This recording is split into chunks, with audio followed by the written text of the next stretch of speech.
For 5 centuries, the greatest empires have collapsed in the same way. Spain, Britain, and the Soviet Union followed a hidden sequence that only becomes visible in hindsight, a progression that begins quietly and ends with a sudden loss of power. Today, the United States shows the same structural warning signs, and the position it occupies in that sequence is more advanced than many realize. In this video, we break down the 7-stage pattern that has undone every major empire in history. Stay with us, because understanding these stages is the key to recognizing how close a superpower may be to its turning point. Level 1. Military overextension. Imperial decline begins the moment military reach grows faster than the economic system that sustains it. This expansion usually appears to confirm national strength. It reassures leaders that influence is secure, alliances are stable, and rivals are contained. Yet the historical record shows that once the geographic scale of obligation surpasses the empire's financial and productive capacity, decline has already entered its first irreversible phase. Spain experienced this dynamic with mathematical clarity. By the 1580s, the Crown's audited accounts revealed that approximately 12 million ducats of annual revenue were required to service military deployments, while total state income rarely exceeded 20 million. More than half of all fiscal capacity was absorbed by conflict in the Netherlands, by naval commitments in the Mediterranean, and by the defence of transatlantic trade. These figures did not include emergency loans, which pushed the real cost even higher and created deficits that triggered 4 sovereign bankruptcies between 1557 and 1596. Britain entered the 20th century with similar imbalances. Maintaining garrisons, naval stations, and administrative systems across roughly a quarter of the world's population required an annual defence budget that reached the equivalent of 6% of national income before the First World War even began. When the conflict erupted in 1914, government borrowing accelerated at a scale without precedent in British financial history.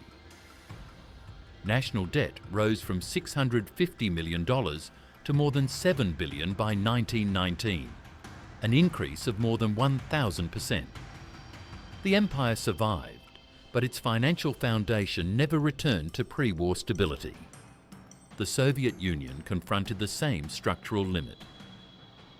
Declassified estimates from the late Cold War show that defence absorbed between 15 and 20% of gross domestic product. This level of expenditure was sustainable only while energy exports remained strong. When oil prices fell in the mid-1980s, the economy could no longer support the military system that had been constructed. The United States now maintains a global architecture larger than any previous empire. It operates approximately 800 overseas bases, stations personnel in more than 150 countries, and finances a defence budget that exceeded $800 billion in 2024. When associated intelligence, veterans and nuclear stewardship costs are included, total national security expenditure surpasses $1 trillion annually. This alone exceeds the combined military spending of the next 10 nations. These commitments are financed with a debt load that has reached $36 trillion, and interest payments on that debt now approach levels that rival the core defence budget itself. The historical record indicates that when military obligations reach this scale relative to national output, the first level of imperial collapse is already fully underway. Level 2. Currency debasement. The second level emerges when an empire attempts to finance its expanding commitments by altering the value of its own currency. This moment rarely receives attention when it happens.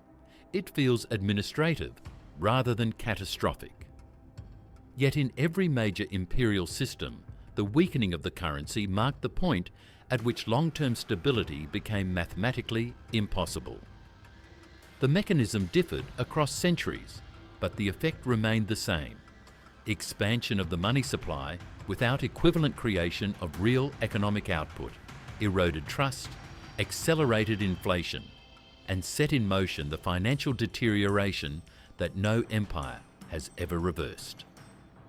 Rome demonstrates the earliest fully documented case. The silver content of the denarius remained close to 100% for more than 2 centuries. Once imperial expenses exceeded revenue, the purity of the coinage began to decline. Nero reduced the silver content to approximately 90% in the 1st century. By the reign of Caracalla in the early 3rd century, the figure had fallen to about 50%. Under Gallienus in the year 265, assays indicate purity levels near 5%. A currency that had been backed by real metal for generations became a token whose face value no longer aligned with its material worth.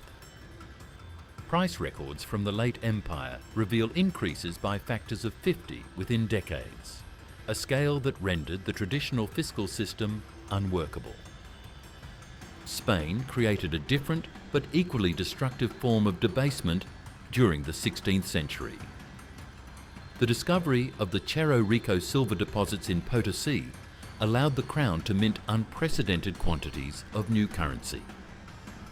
Between 1550 and 1650, more than 150,000 metric tons of silver entered global circulation, much of it under Spanish authority.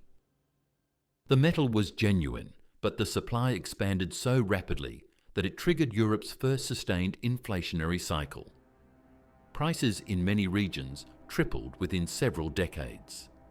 The inflow of wealth did not strengthen the empire. It undermined the value of its currency and eliminated incentives for domestic production. Britain repeated the pattern in the 20th century. The suspension of the gold standard in 1914 severed the metallic link that had anchored the pound for generations. When the government attempted to restore pre-war parity in 1925, the currency became overvalued and economic contraction followed. After 1931, the pound floated without gold backing. Devaluations in 1949 and 1967 reduced its international credibility and signalled the shrinking global influence of the empire.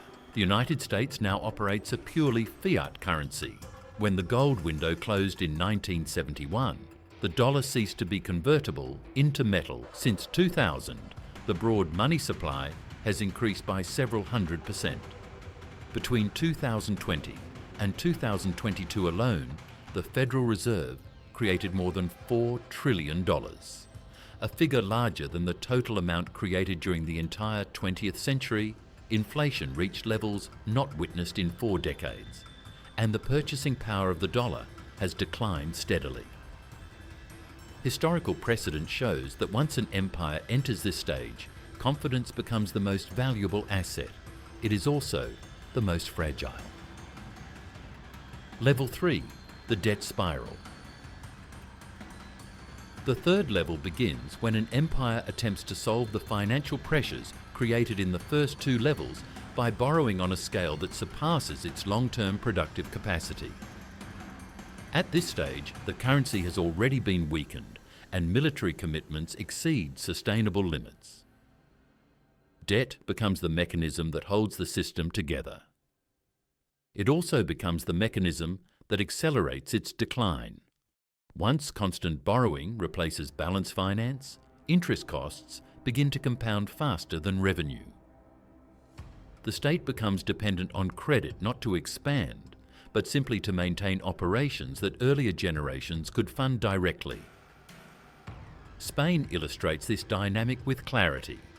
By the mid-16th century, the Crown's ordinary revenue could no longer support its global commitments. The monarchy relied on loans from Genoese, German and Castilian finances.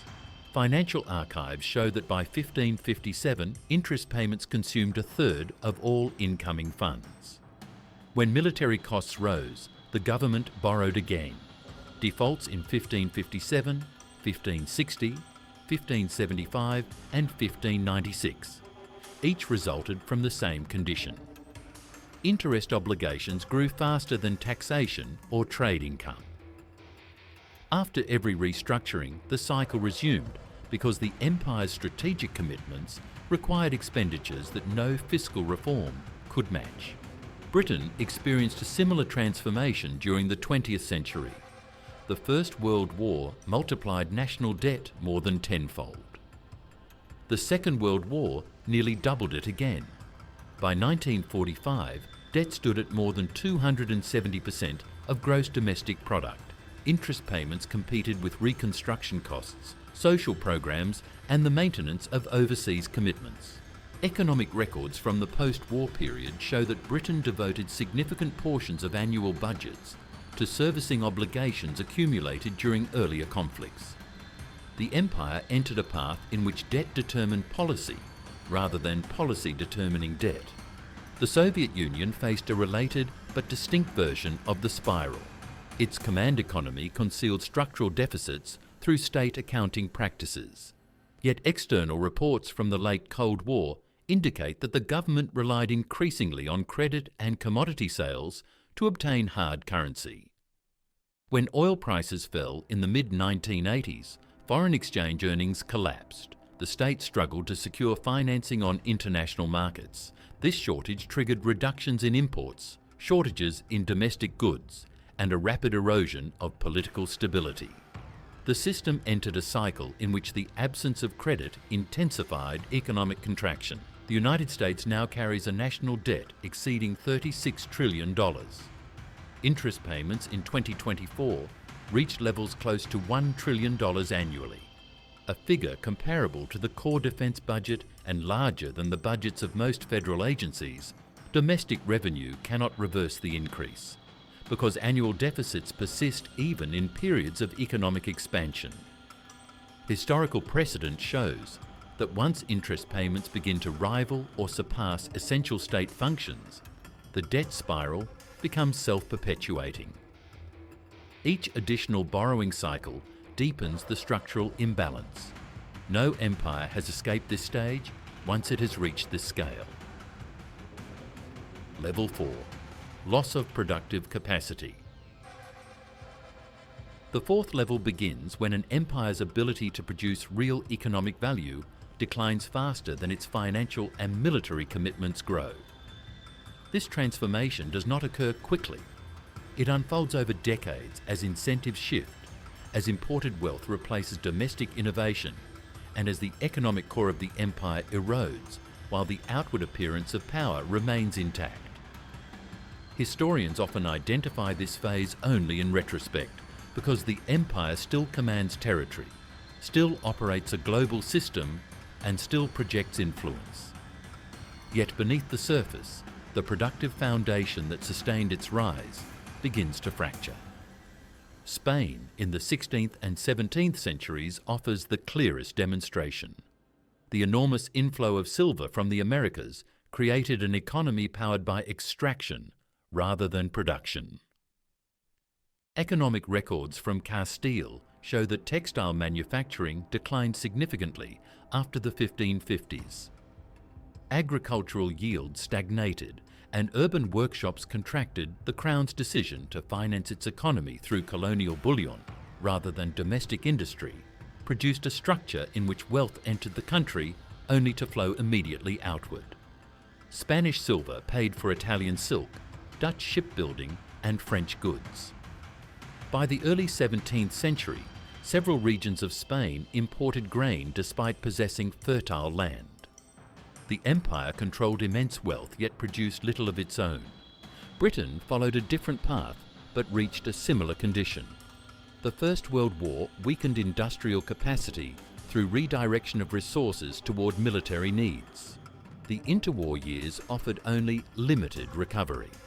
When the Second World War began, much of British heavy industry was already strained. After 1945, reconstruction costs, war debt, and the emergence of stronger industrial competitors created conditions in which domestic production lost global market share.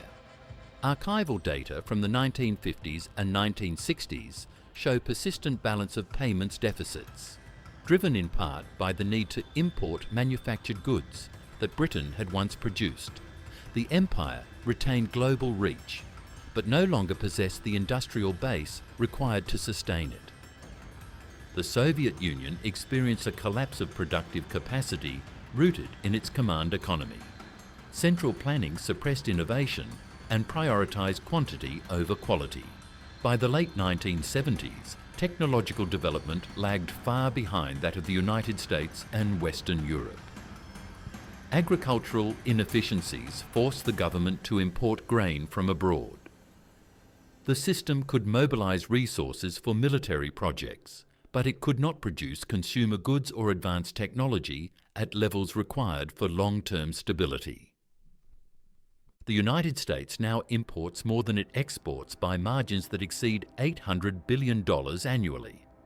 Manufacturing employment has declined significantly since the early 2000s, and key industries rely heavily on foreign supply chains.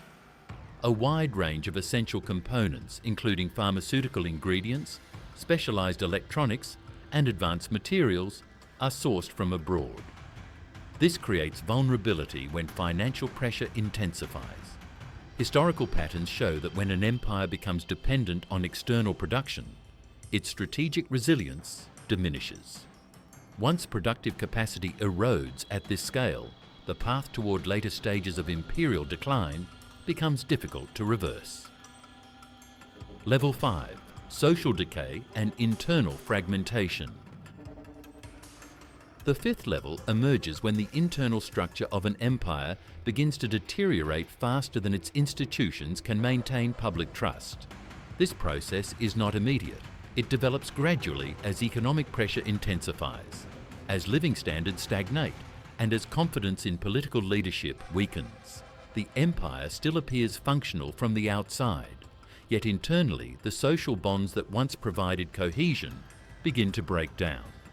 Historical records show that this stage often arrives shortly before irreversible decline.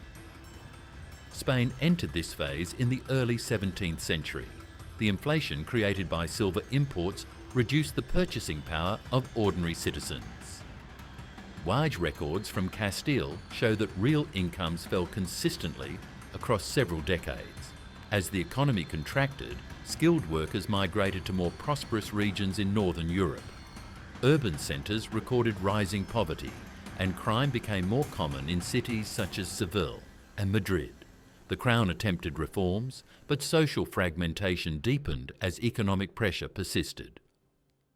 By the mid-17th century, regions such as Portugal and Catalonia expressed open resistance, reflecting an empire whose internal cohesion was no longer secure. Britain experienced social deterioration after the Second World War. Wartime mobilisation had unified the country, but the demands of reconstruction, combined with persistent shortages, strained public morale. The late 1940s and 1950s marked a period of rationing and austerity. Economic stagnation in the 1960s and high inflation in the 1970s intensified public dissatisfaction. Industrial disputes, widespread strikes and political instability revealed the extent of internal pressure. Confidence in governing institutions declined, and the social unity that had supported the empire's global presence eroded. The empire dissolved externally while society fractured internally. The Soviet Union provides the most documented example of rapid internal decay. Declining productivity and chronic shortages in the 1980s generated widespread public frustration. Statistical reports from the period show rising alcoholism, declining life expectancy, and a significant drop in birth rates. Trust in the government weakened as the gap between official statements and economic reality widened. By the late 1980s, large segments of the population sought alternatives to the existing political system.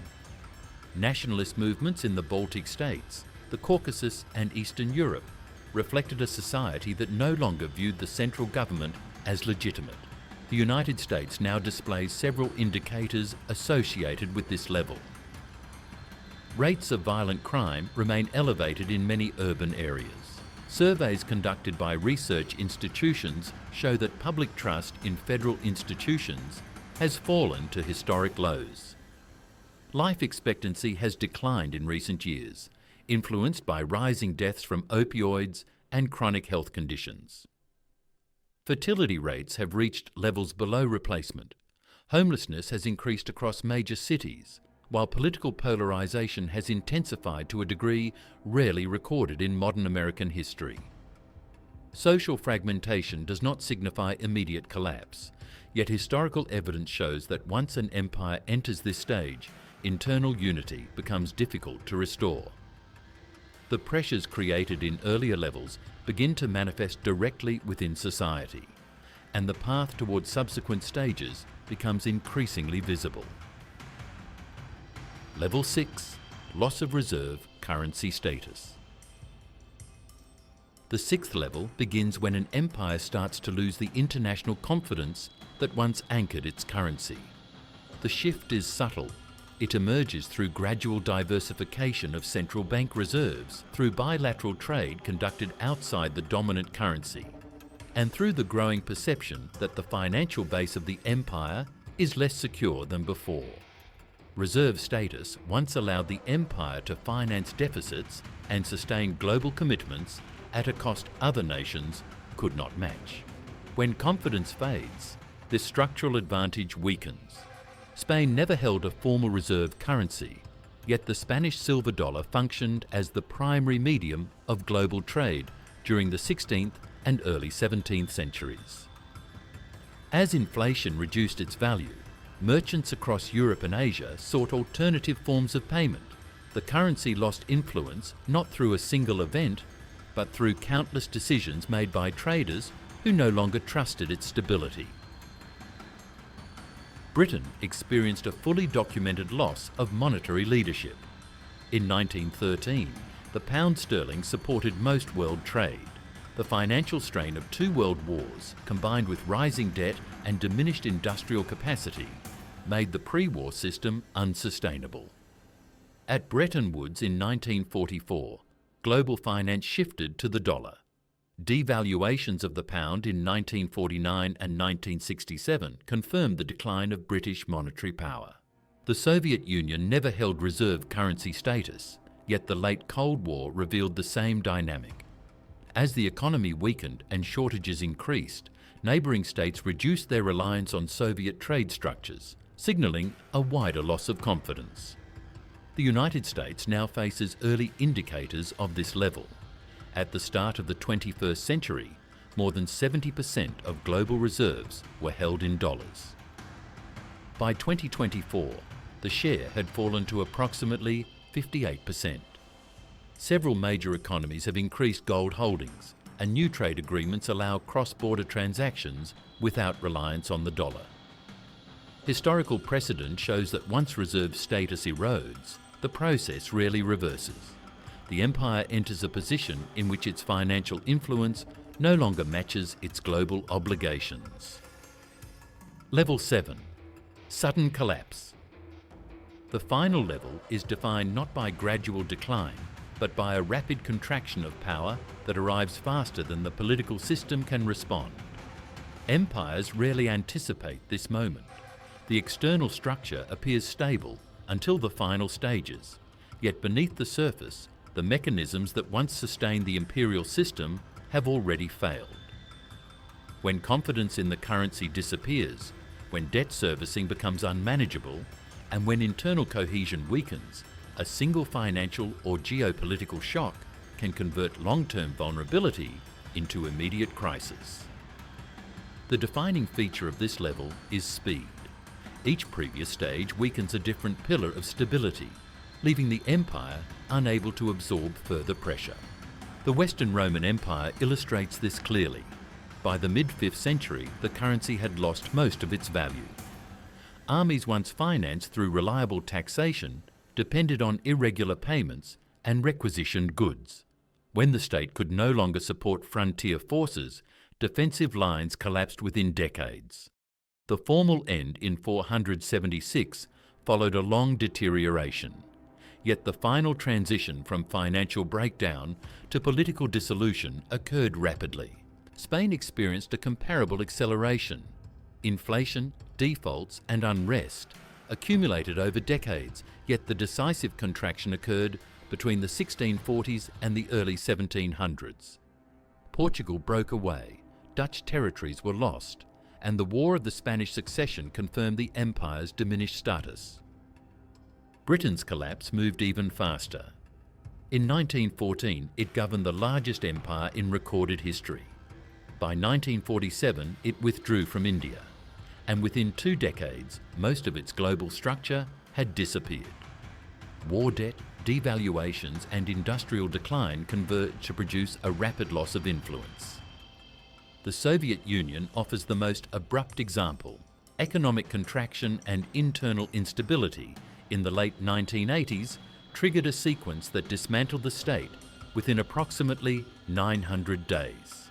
A nuclear superpower ceased to exist without a major external war. The United States has not reached this stage, yet earlier levels indicate a trajectory that historical patterns rarely reverse. Sudden collapse does not require invasion. It requires the loss of financial coherence and a moment when confidence disappears faster than institutions can respond. History shows that once this stage begins, time becomes the one resource the empire no longer has. The 7 levels reveal a pattern that has shaped every major empire. Power expands, obligations grow, the currency weakens, society fractures, and the system suddenly contracts. The details differ across centuries, yet the sequence remains the same. No empire believed it would follow this path, yet all eventually did. If you value clear, historically grounded analysis, consider subscribing. A like or share helps this documentary reach others who study the rise and decline of great powers. What do you think of the 7 levels of imperial collapse? Were they an unavoidable historical cycle or a failure of leadership? Please let us know in the comment section, and in the meantime, thank you very much for watching.